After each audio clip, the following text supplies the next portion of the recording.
안녕하세요. 저는 인생의 그래프가 천천히 상승했다가 수직 낙하로 떨어져 마음고생을 정말 많이 했던 40대 남자입니다. 세상의 모든 가장들의 어깨가 무겁듯이 저 또한 어깨에 벽돌을 얹고 살았는데요. 그렇게 아등바등 열심히 살았는데도 제 마음대로 되지 않는 게 인생이더라고요. 누군가에게 버림받아 피눈물을 흘리며 악에 바치기도 했고, 억울하고 답답한 마음에 나쁜 생각도 여러 번 했답니다. 그럼 저의 이야기를 몇 자 끄적여 보도록 할게요. 저는 한 회사에서 15년을 근무했습니다. 거기서 일하며 결혼도 하고 아들, 딸도 낳고 평범하게 사는 가장이었어요. 제가 36에 과장을 달았는데 주어진 일에 최선을 다했지만 7년이 넘도록 만년 과장에서 벗어나지 못했죠. 그래도 연차가 있으니 연봉은 만족할 만큼 받았고 처자식을 부양하는 데에는 큰 어려움이 없었어요. 그런데 46번째 설날을 보내고 회사를 나갔는데 부장님이 저를 사무실로 따로 불러 청천벽력 같은 말을 하더군요. 아, 박 과장, 입사 몇 년 차지? 네, 부장님. 올해로 15년 차입니다.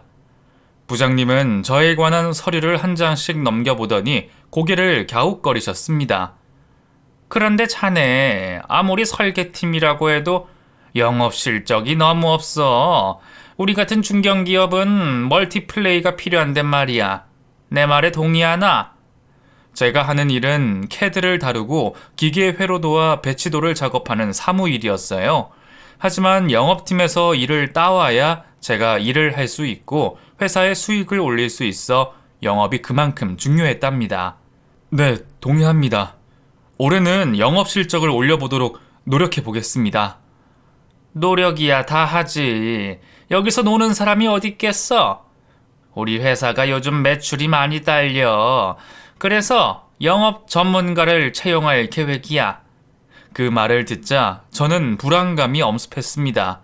마치 저를 자르고 영업사원을 뽑겠다는 말로 이해가 됐었으니까요. 부장님, 그러실 필요 없어요. 제가 그동안 쌓아왔던 인맥이 있어서 그분들한테 실적을 충분히 가져올 수 있습니다. 그러니까 저 좀 한번 믿어주세요. 하지만 부장님은 저를 무시하는 눈빛으로 쏘아보시더군요. 15년 동안 뭐하다가 이제야 실적을 올리겠다고? 그럼 내가 자네 말을 믿어줘야 하나? 그러게 평소에 실적 올리고 회사에 도움이 됐으면 좀 좋았어. 엊그제 위에서 오다가 내려왔어. 자네를 권고사직하라고 말이야. 내가 카바 쳐주려고 했는데 이사님이 이미 결정을 내리신 모양이네. 자네 우리 회사를 15년이나 다녔으면 퇴직금도 꽤 될 테니 사업을 하든 장사를 해보는 게 어떻겠어? 아예 대놓고 나가라고 말하는데 착잡하더라고요. 저는 자존심이고 뭐고 다 버리고 부장님 앞에 무릎을 꿇었습니다. 부장님, 저 살려주세요. 이렇게 잘려버리면 제 자식들은 어떻게 합니까? 제 사정 잘 아시잖아요. 한 번만 기회를 주세요. 하지만 제 간곡한 부탁은 소용없었어요. 부장님은 사직서 한 장을 꺼내 저에게 던지듯이 건네주며 회사가 힘들다는데 어쩌겠나. 그냥 조용히 나가주게. 그리고 이미 결정난 사안이라 내가 나설 수도 없어. 얼른 돌아가서 후배들한테 인수인계하고 이번 주 내로 그만두는 걸로 하지. 라고 냉정하게 저를 내치셨습니다.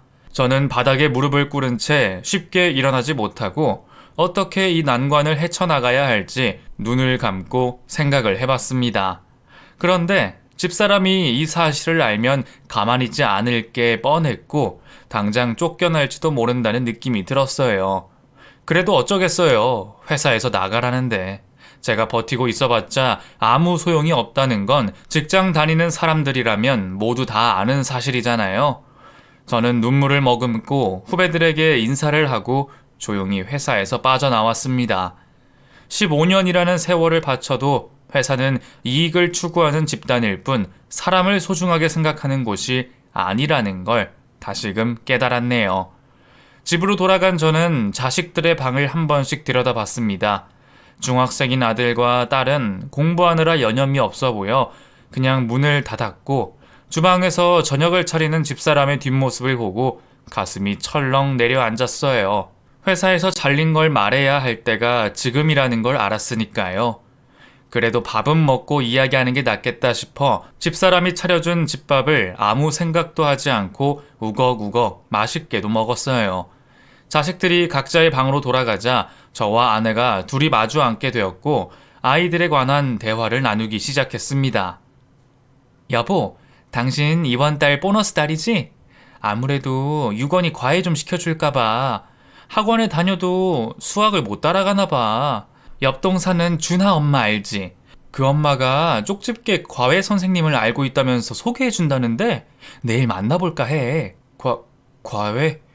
아직 중학생인데 이르지 않나? 고등학교 올라가서 시켜줘도 늦지 않을 것 같은데. 그러자 집사람은 제가 구식이라며 요즘은 세상이 워낙 빨리 돌아가서 중학교 때 과외를 시켜도 늦은 축에 낀다고 말하더라고요. 집사람은 이어서 돈 들어갈 곳에 관한 이야기를 미주알 고주알 말했습니다. 여기서 제가 찬물을 끼얹듯 회사에 잘렸다는 말을 하면 난리가 날 것 같아 퇴사 사실을 알리지 못했답니다. 이튿날 아침 저는 출근 준비를 하고 아무렇지 않게 집에서 나왔고 갈 곳 없는 저는 집에서 좀 떨어진 공원에 바람을 쐬러 갔습니다. 그런데 거기엔 저같이 회사를 잘리고 오갈 데 없는 중년의 남자들이 여럿 보였어요. 저와 같이 양복 차림으로 처량하게 앉아있는데 마치 거울을 보는 기분이더라고요. 어쨌든 저는 앞으로 어떻게 먹고 살 건지 곰곰이 생각을 해봤습니다.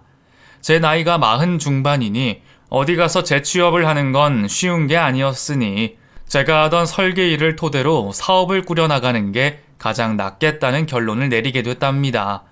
그래서 저녁 시간이 되자 집사람에게 당당하게 퇴사 고백을 하고 사업을 하겠다고 말할 결심을 하고 집으로 들어갔어요. 그런데 집사람이 밥상을 거하게 차려놔서 말하기가 쉽지 않더라고요. 집사람은 회사 생활하는데 고생이 많다며 몸보신을 실컷 하라고 오리백숙에 시금치, 고사리 등 비싼 반찬들로 식탁을 가득 메워놨더군요.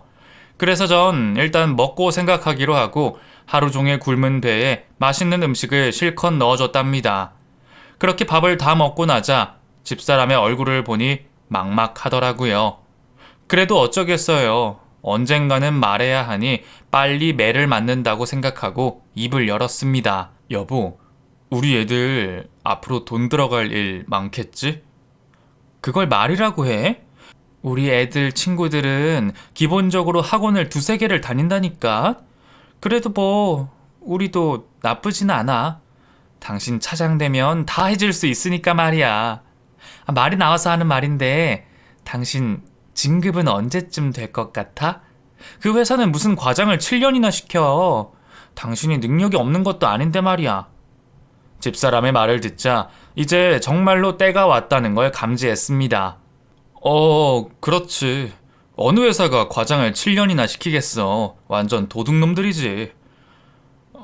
여보, 나도 이번 기회에 사업이나 해보면 어떨까? 내가 설계를 잘하니까 거래처만 잘만 따면 중박 이상은 갈 것 같지 않아? 아서라, 요즘 사업 망한 사람이 세고 셌어. 내 친구 남편들도 사업한다고 꼴값 떨다가 하나같이 폭삭 망했다니까? 나는 당신이 사업한다고 하면 도시락 싸들고 다니면서 말릴 거야. 그러니까 허튼 소리 하지 말고 회사에 얌전히 붙어 있어. 집사람의 확고한 의견을 듣자 저도 모르게 고개를 떨구고 말았습니다. 그러자 집사람은 제가 수상해 보였는지 왜 그러냐고 묻더군요. 저는 더 이상 숨기고 있으면 안 될 것 같아 눈을 감고 말해버렸습니다. 나 권고사직 당했어. 회사 사정이 어려워졌다고 나가라고 해서 어쩔 수 없이 나왔어. 그래서 퇴직금 받은 걸로 사업을 해보면 좋지 않겠어? 이에 집사람은 충격을 받았는지 눈을 부릅뜨고 제 얼굴을 빤히 쳐다봤습니다. 정말이야? 당신 잘렸어? 제가 고개를 끄덕이자 분노의 한숨소리가 들려왔습니다. 집사람은 10분이 넘도록 아무 말도 하지 않았고 저 역시 고개를 들지 못하고 가만히 눈을 감고 기다리고 있었어요. 잠시 후 집사람은 의자에서 일어나 방으로 조용히 들어갔습니다. 저는 차마 따라가지 못하고 그 자리에 그대로 앉아 새벽까지 이 난관을 어떻게 넘어야 할지 궁리를 했답니다. 그리고 전 생각을 정리해서 집사람에게 사업을 허락해주지 않으면 재취업을 할 테니 걱정 말라고 일러줬어요. 그러자 집사람이 말했습니다. 그래, 사업은 꿈도 꾸지 말고 다른 직장을 알아봐. 당신 퇴직금은 애들 교육비랑 나중에 대학에 갈 때 쓰는 게 낫겠어. 응, 그래, 알겠어. 내가 빨리 다른 회사 알아볼게. 조금 아쉬웠어요. 집사람이 그동안 수고했다는 말을 해줄 줄 알았는데 퇴직금을 어떻게 쓸지 계산부터 하는 게 서운했답니다. 이튿날부터 인터넷으로 여러 직장을 알아봤고 이력서와 자기소개서를 꾸며 10곳의 회사에 지원했어요. 하지만 인생은 제 뜻대로 되는 게 아니었습니다. 하루가 지나고 일주일이 지나도 저를 찾아주는 곳은 단 한 군데도 없었어요.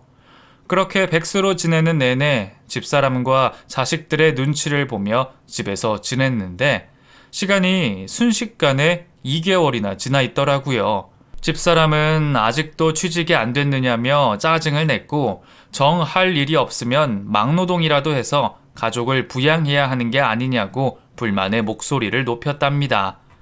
그래서 전 공사장 인부라도 하려고 용역 사무실을 찾아갔지만 신체 검사를 하는 과정에서 고혈압이 나와 일을 할 수 없다고 돌려보내더라고요. 제가 할 수 있는 일이 아무것도 없었으니 앞길이 막막했습니다. 저는 급한 대로 편의점 야간 알바를 구해 일을 시작했고 얼마 되지 않는 돈이지만 집사람에게 생활비 하라고 전해줬어요. 하지만 집사람은 겨우 100만 원 벌어왔냐며 승질을 냈고 빨리 먹고 살 길을 찾지 않으면 가만히 있지 않겠다고 겁을 주더라고요. 아마 저같이 퇴직하고 백수가 되어보신 분들은 제 마음을 이해하실 겁니다. 집사람이 무섭고 자식들한테는 눈치가 보이니 사는 게 사는 것 같지가 않았어요. 여하튼 저는 편의점 말고도 택배 상하차도 매일 나가서 온몸에 근육통을 달고 일했습니다. 그렇게 퇴직한 지 3개월의 시간이 지나고 보니 제 자신이 참 초라하고 볼품없이 보이더라고요. 그래도 언젠가 인생의 그래프가 수직 상승하는 날이 올 거라 믿으며 기운을 냈답니다. 하지만 그 희망은 모두 저만의 것이었다는 걸 얼마 뒤에 알게 됐어요. 집사람이 아이들이 없는 틈을 타 저에게 할 말이 있다며 거실에 앉아보라고 했는데 집사람의 표정과 분위기가 심상치 않은 게 느껴졌습니다. 우리 이혼하자. 그게 낫겠어. 뭐? 이혼? 회사 잘렸다고 이혼을 하자고? 야, 고작 3개월밖에 안 지났잖아. 더 기다려주면 덧나니? 아내는 한숨을 쉬며 당신한테 희망이 안 보여. 10수년을 일한 회사에서 잘린 이유가 뭐겠어? 능력이 없기 때문 아니겠냐고. 지금도 편의점에서 알바나 하고 있는데 어느 세월에 우리 애들 대학에 결혼시킬 돈을 벌겠냐고 라고 말하더라고요. 그럼 나랑 이혼하면 돈이 뚝 떨어지기라도 해? 당신이야말로 집에서 애들 보는 것 말고는 할 줄 아는 게 하나도 없으면서 무슨 돈으로 애들을 키우려고. 당신 퇴직금이랑 위자료로 그 돈하고 친정에서 받은 유산으로 재테크해서 내가 잘 키울 거야. 그러니까 여기까지 하고 도장 찍자. 결국 돈이었어요. 저는 이 집안의 가장이 아니라 돈을 버는 인간일 뿐 그 이상 그 이하도 아니었습니다.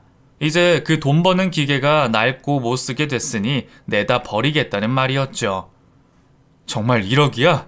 재테크는 이혼하지 않아도 충분히 할 수 있잖아. 이렇게 토사구팽하는 건 너무하잖아. 제가 언성을 높였는데도 집사람은 침착하게 잊었어? 당신이랑 나 선보고 결혼했어. 그 말은 뭐야? 조건 보고 결혼했다고. 그런데 당신이 그 조건에 치명타를 날렸으니까 각자 제자리로 가자는 거야. 난 당신하고 계속 같이 살 마음 없어. 이혼 안 해주면 애들 데리고 나가버릴 거니까 그런 줄 알아. 하고 통보를 하고 방으로 들어가 문을 잠그더군요. 정말 기가 막혔습니다. 제가 그동안 함께 살았던 집사람이 이 정도로 형편없는 사람일 거라고는 상상도 못했으니까요. 저는 이혼하지 않으려고 버텨볼까 했지만 저런 마음을 두고 있는 집사람과 어떻게 한 집에서 계속 살 수 있겠어요. 그래서 저는 자식들의 미래만 생각하고 이혼 도장을 찍고 말았답니다. 위자료와 양육비는 집을 팔고 거의 다 집사람에게 줬고요. 그렇게 제가 가진 돈은 3천만 원이 전부였습니다. 참 바보 같죠? 15년 동안 일만 하고 살아온 저에게 남은 돈이 그것뿐이니 애석하고 착잡했답니다. 저는 한 푼이라도 아끼려고 반지하 월세방을 구했고 거기서 지내며 편의점과 택배 상하차 알바를 이어갔어요. 혼자 벌어먹고 고민 없이 사니 이혼하길 잘했다는 생각까지 들었습니다. 그놈의 눈칫밥을 먹는 동안 얼마나 많이 체했던지 혼자 살게 되니 아주 밥도 잘 먹고 근심 없이 잠도 잘 잤네요. 다만 안타까운 건 자식들이 보고 싶을 때 마음대로 보지 못한다는 거였어요. 사춘기 나이라 그런지 제가 연락을 해도 뜨뜻미지근하게 대답하더라고요. 그래도 전 자식들과의 연을 이어가려고 집 앞으로 찾아가 아이들을 불러내기도 했답니다. 역시 달갑지 않은 표정으로 말 몇 마디 나누고 쏜살같이 들어갔지만 전 아들, 딸의 얼굴을 보는 것만으로도 만족이 됐죠. 그렇게 혼자만의 인생이 몇 달 더 이어지던 어느 날이었습니다. 택배 상하차 일을 끝내고 오전 12시에 집으로 걸어가는데 초등학생 아이들이 줄을 서서 떠들고 있는 거예요. 저는 무슨 행사라도 하나 해서 목을 빼서 확인하는데 글쎄 아이들이 줄을 선 이유가 붕어빵을 사 먹으려고 모였던 겁니다. 저는 이 광경을 더 지켜보려고 멀찌감치에 있는 벤치에 앉았어요. 그리고 머릿속으로 계산기를 두드리며 붕어빵 아저씨가 지금 줄 서 있는 아이들에게 얼마나 벌었는지 떠올렸답니다. 그런데 꽤 쏠쏠한 수입일 것 같더라고요. 일도 제가 하고 있는 택배 상하차와 편의점보다 나아 보였고 무엇보다 햇살을 맞으며 아이들을 보고 웃을 수 있는 게 참 부러웠습니다. 그래서 저는 아이들의 점심시간이 끝나고 붕어빵 노점이 텅 비었을 때 사장님에게 다가가 말을 붙여봤어요. 사장님, 장사 잘 되시네요. 저도 1,000원어치만 주시겠어요? 네, 여기 있습니다. 뭐 장사야 뭐 그럭저럭 됩니다. 그 회사 다닐 때만큼은 아니어도 처자식 굶기지는 않을 정도는 돼요. 왜요? 붕어빵 장사에 관심이 있으세요? 저는 고개를 끄덕였고 노점을 차리는데 얼마나 드는지 견적을 물어봤습니다. 그런데 생각보다 돈이 많이 들지 않더라고요. 그래서 이거다 싶었죠. 그래서 붕어빵 사장님이 알려준 번호로 전화를 걸어 장사에 필요한 기구와 도구를 사겠다고 일렀답니다. 사흘 뒤 붕어빵 굽는 도구와 재료, 가스와 천막을 구비한 저는 며칠 전 만났던 붕어빵 사장님의 조언으로 다른 초등학교 앞에 자리를 잡았어요. 첫날은 돈 벌 생각하지 않고 연습으로 수백 개의 붕어빵을 구워냈답니다. 처음에는 태우기도 하고 덜 익기를 반복했는데 그래도 먹을 만한 붕어빵을 많이 만들어 초등학생들에게 공짜로 나눠줬어요. 얘들아, 아저씨 여기서 계속 장사할 거니까 자주 사 먹어라. 아이들은 제가 무슨 말을 하는지도 모르고 붕어빵을 먹느라 삼매경이었어요. 그 모습을 보니 희망이 생기더군요. 돈을 벌어 자식들에게 용돈을 쥐어주고 지하방에서 지상으로 올라올 기대까지 했답니다. 그날 이후 제 붕어빵은 불티나게 팔리기 시작했어요. 어린이 손님이 매출의 90%를 차지해서 망하지는 않을 것 같았죠. 또 일하는 시간도 준비해온 재료가 떨어지면 접어야 해서 몸도 전보다 편하더라고요. 그렇게 집으로 돌아가면 저는 1,000원짜리 뭉치를 꺼내 돈 세는 재미로 밤을 보냈고 다음날은 더 많이 재료를 준비하기로 마음을 먹고 따뜻한 잠을 이루었습니다. 한 달이 지나자 입소문이 나선지 털을 잡아선지 어린이 손님뿐만 아니라 어른 손님들도 많이 늘었어요.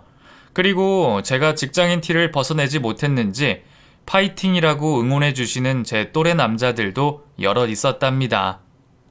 그러던 어느 날 어린이 손님이 빠지고 구석으로 가서 담배 한 대를 피우고 있었는데 한 노인이 눈에 들어왔어요. 겉모습을 보니 꾀죄죄한 게 노숙자인 것 같더라고요. 그분이 지저분해 보이긴 했지만 돌아가신 아버지가 생각이 나기도 했고 배가 많이 고파 보이는 어르신께 붕어빵 5개를 종이봉투에 담아 다가갔습니다. 가까이 가니 어르신에게서 땀으로 찌든 고약한 냄새가 코를 찌를 정도로 강하게 났답니다. 저는 티를 내지 않으려고 꾹 참았네요. 제가 어르신을 부르자 대답하는 목소리가 어린아이처럼 들렸습니다. 이게 뭐야? 어르신 배고프시죠? 붕어빵 좀 드시라고요.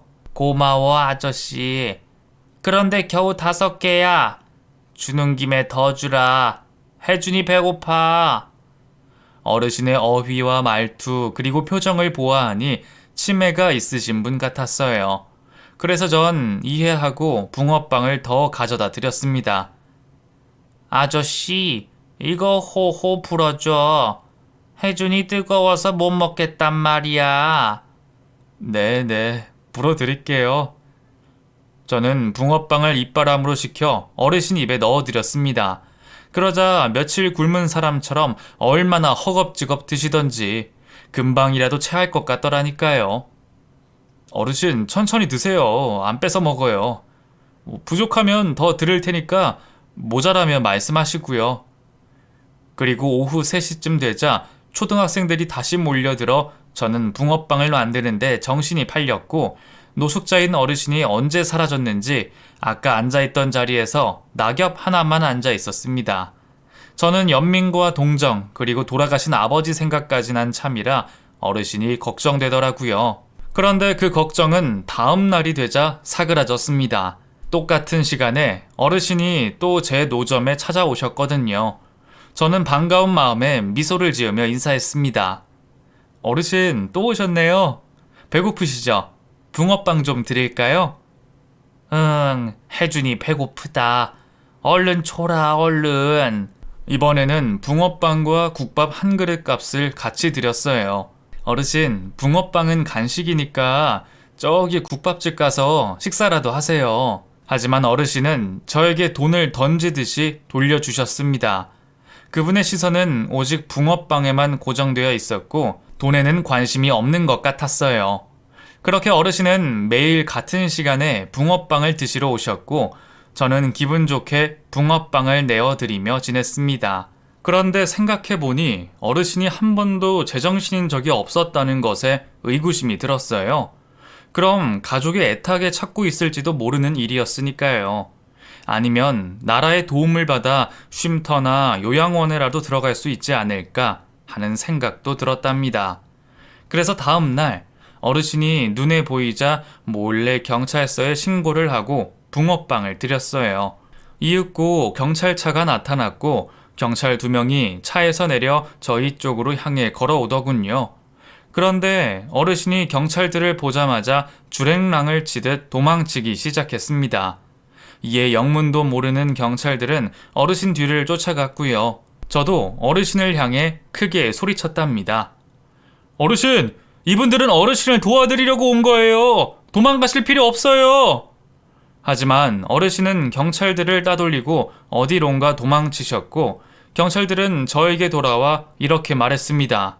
이봐요 아저씨, 저런 노숙자들은 대부분이 빚쟁이들한테 쫓기다가 저렇게 된 거예요. 우리 보고 도망을 왜 치겠습니까? 뭔가 찔리는 게 있어서 그런 거라고요. 그리고 노숙자들은 다시 사회로 돌아갈 마음이 없는 사람들이 대다수라고요.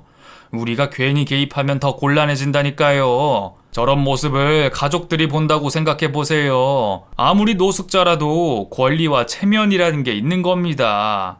밤에 지하철역에 가보세요. 얼마나 많은 노숙자들이 있는지 보시면 신고할 마음이 없어질 겁니다. 저희는 최선을 다했으니까 이만 가보겠습니다. 앞으로는 저런 노숙자 때문에 신고하지 마세요. 저 어르신은 치매 환자라고요. 도움이 필요합니다. 확실해요? 붕어빵 공짜로 먹으려고 연기하는 걸 수도 있어요. 여하튼 노숙자들은 저희 도움받는 걸 질색하니까 차라리 쉼터에 전화나 걸어보세요. 정말 기가 막히고 어이가 없었지만 어르신이 우선이니 꾹 참고 경찰 말대로 노숙자 쉼터 전화번호를 검색해서 전화를 걸었습니다. 수고하십니다. 여기 초등학교 앞인데, 노숙자 한 분이 계셔서요. 아무래도 도움이 필요할 것 같아서 연락드렸습니다. 여기로 데리러 오실 수 있나요? 그랬더니 그쪽에서, 여보세요? 노숙자들은 타이로 여기로 데리고 올 수가 없어요. 억지로 끌고 오면 큰일 난다고요. 그리고 그분들은 대다수가 알코올 중독자들이어서 며칠 지내지 못하고 도망 나가는 게 부주기수예요. 그래도 꼭 입소하시겠다면 지금 전화해주신 분이 모시고 오세요. 적당히 좋은 자리를 마련해 드릴 수 있습니다. 하고 전화를 끊었답니다. 그렇게나 노숙자들의 편견이 심할 줄은 몰랐어요. 게다가 노숙자들은 다시 새로운 삶을 원하지 않는 게 대부분이라는 말에 충격이었습니다. 편하게 지낼 곳을 마련해줘도 다시 노숙자의 삶으로 돌아간다는 게 참 씁쓸하더라고요. 마치 얼마 전 회사에서 잘리고 오갈 데 없던 제 모습과 크게 달라 보이지 않다는 생각이 들기도 했습니다. 그래도 저는 어르신께 쉼터에서 지내는 게 어떨지 물어보기로 했어요. 어르신은 역시나 같은 시간에 붕어빵을 드시러 찾아오셨습니다. 저는 붕어빵을 건네드리고 운을 띄웠어요. 어르신, 잠은 어디서 주무세요? 제 물음에 어르신은 아무 말 없이 붕어빵만 드셨어요. 제가 재차 물어봐도 치매가 있으셔서 제 말을 제대로 이해하지 못하시는 것 같더라고요. 그래서 전 노점 문을 잠시 닫고 어르신을 모시고 노숙자 쉼터가 있는 곳까지 모셔다 드리기로 했습니다. 아저씨, 어디 가는 거야? 쉼터요. 어르신이 씻고 밥도 드실 수 있고 잠도 편하게 주무실 수 있는 곳이요. 혜준이 안 간다. 혜준이는 붕어빵만 먹으면 된다. 이 손 놔주라. 어르신은 제 손을 강하게 뿌리치고 달아났습니다. 뭐가 그리 무섭고 두려운지 도움의 손길을 피하려고만 하셔서 포기하고 말았죠. 그리고 제가 더 끼어들었다가는 제 노점에도 찾아오지 않으실 것 같아 당분간은 관여하지 않기로 했습니다.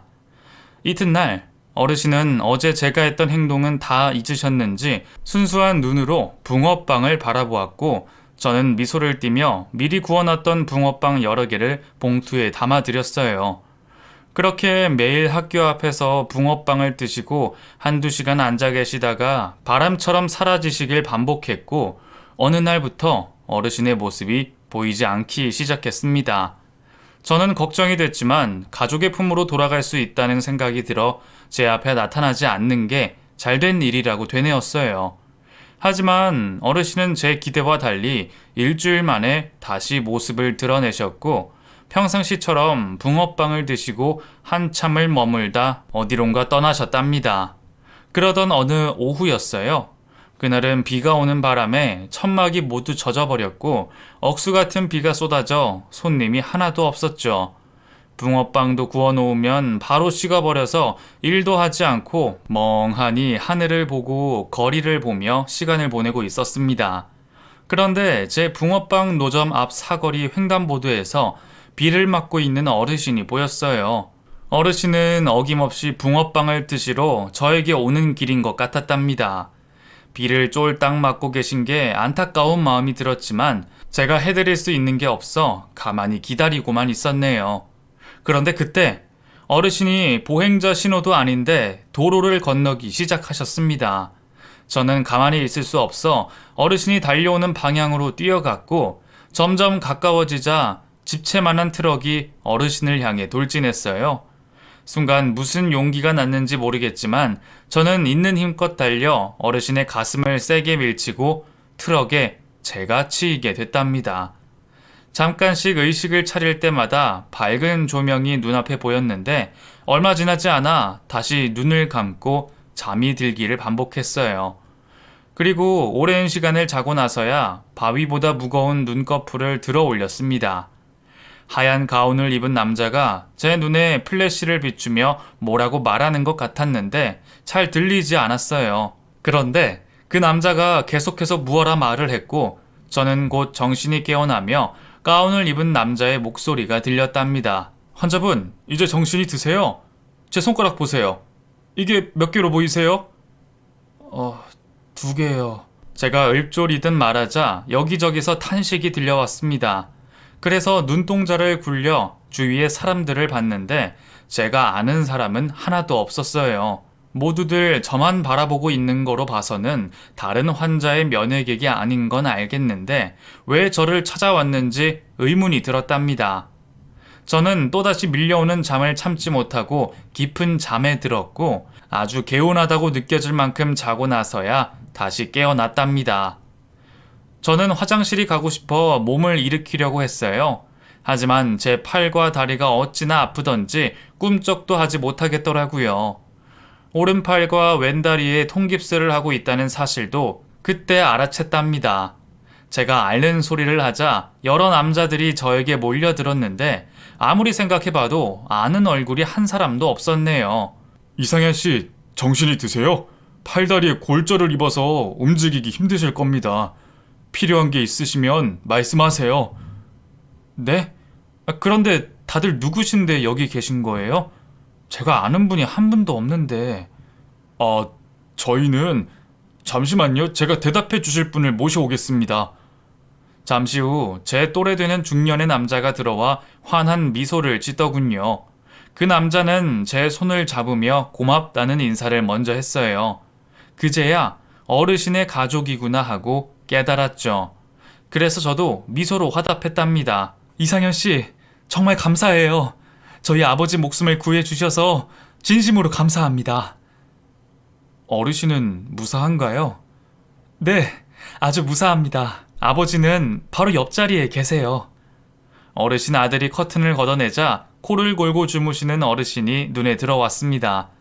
그동안 노숙을 오래 해서 세균 감염과 같은 예방을 위해 링거를 맞는다고 알리더라고요. 그제야 저는 안도의 한숨과 웃음을 터뜨렸답니다. 그리고 어르신 아들은 그동안의 속사정을 이야기했습니다. 이현상 씨, 제 아버지가 치매가 있으신 건 알고 계시죠? 저의 부주의로 아버지를 잃어버려서 오늘날까지 와버렸네요. 그렇게 3개월 동안 찾고 찾아도 안 보이시다가 이현상 씨 덕분에 아버지를 찾게 됐습니다. 그제야 자초지종을 알게 된 저는 고개를 끄덕이고 가족을 잃어버려서 노숙하게 된 걸 다행이라고 생각했습니다. 어르신을 경찰에 신고도 하고 노숙자 쉼터에도 모셔가려고 했는데 자꾸 도망을 가셔서 너무 늦게 가족들 품에 가셨네요. 제가 현명한 사람이면 더 빨리 찾아드렸을 텐데 죄송합니다. 그러자 어르신 아들은 낯선 곳이나 낯선 사람만 보면 무조건 도망간다고 일러주셨습니다. 그런데 어르신이 제가 마음에 들어서 계속 찾아간 것 같더라고 전하더라고요. 그리고 어르신 아들이 붕어빵 이야기를 꺼냈습니다. 아버지 말로는 매일같이 붕어빵을 공짜로 주셨다고요? 아버지가 이현상 씨 이야기만 하고 계셔요. 어쩜 그렇게 마음이 올곧고 훌륭하십니까? 세상에 이런 분이 아버지와 인연이 됐다니 아들로서 너무 기쁘고 자랑스러워요. 별 말씀을 다 하시네요. 붕어빵 장수가 붕어빵 드린 게 뭐 대단한 일이라고요. 그렇게까지 인사하실 필요 없습니다. 그러자 어르신의 아들이 저에게 명함 한 장을 건네더군요. 그런데 명함을 보자마자 깜짝 놀랐습니다. 기업 이영표 대표이사님? 그럼 어르신이... 네, 맞아요. 저희 회사를 세우신 회장님이십니다. 저는 입이 떡 하고 벌어지며 그 사실에 놀랐더니 밝은 미소를 짓더군요. 그리고 제가 붕어빵 장사를 하게 된 계기를 물어봐서 숨길 필요가 뭐가 있겠나 싶어 넋두리 하듯 지난 날을 들려드렸답니다.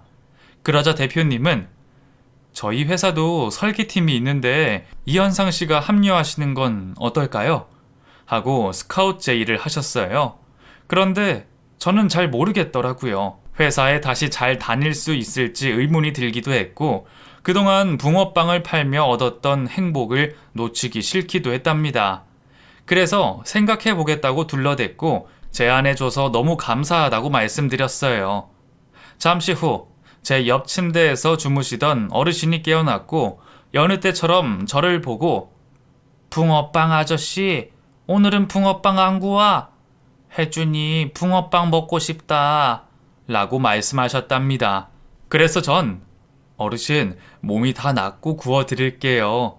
어르신이 좋아하는 붕어빵이요. 하고 대답해줬네요. 이튿날 어르신은 퇴원을 하셨고 대표님도 함께 병원을 나가셨습니다. 저에게 언제든지 마음이 바뀌면 연락하라는 말을 남기고 말이죠. 그리고 하루가 지나서야 제 머리맡에 큰 봉투를 하나 발견했어요. 뭔가 싶어 열어봤더니 돈 뭉치더라고요. 그리고 편지 한 장도 들어 있었는데 어르신 아들이 남겨놓고 가신 거더라고요.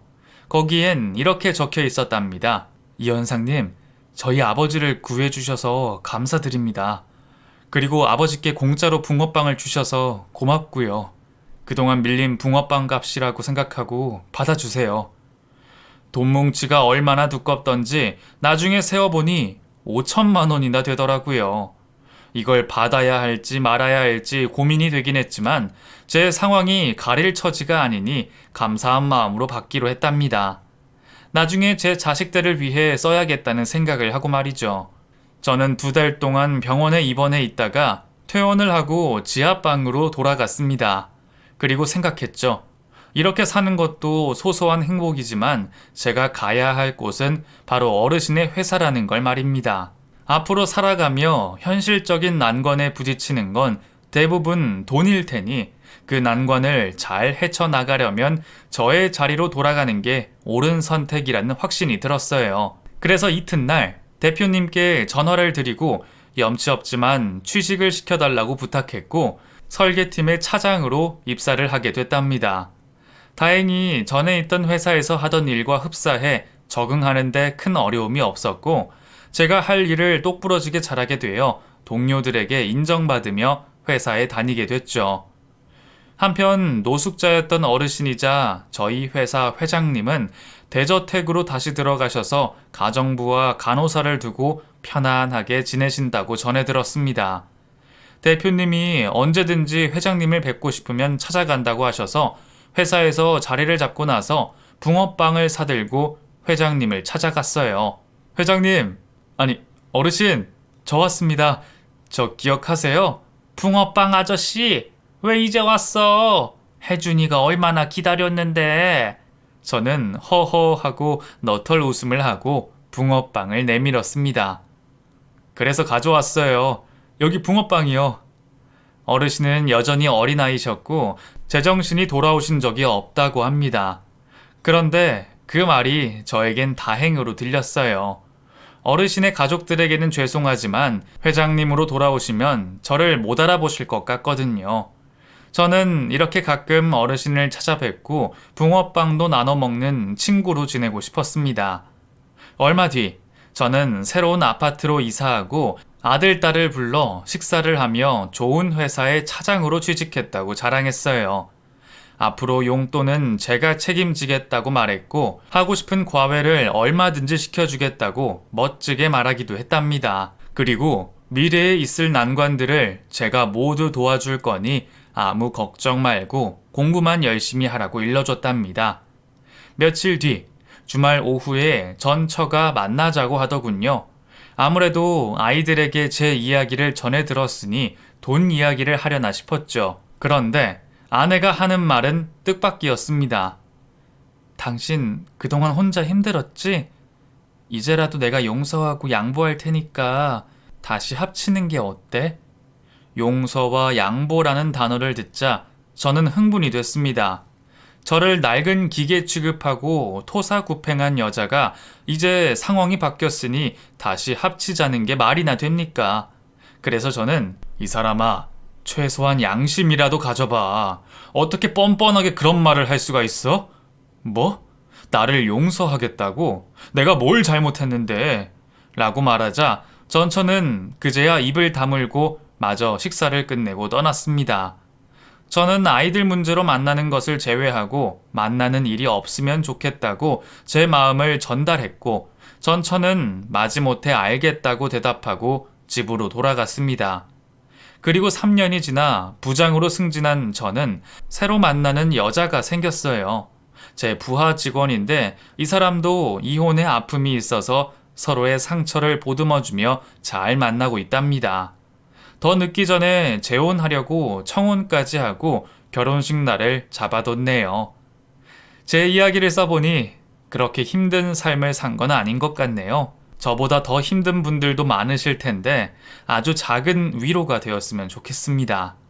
앞으로도 열심히 살고 어려운 사람들에게 조금이라도 베풀고 사는 사람이 되겠노라 여러분께 약속합니다. 그럼 모두 평안한 오늘을 보내시길 바랍니다. 감사합니다.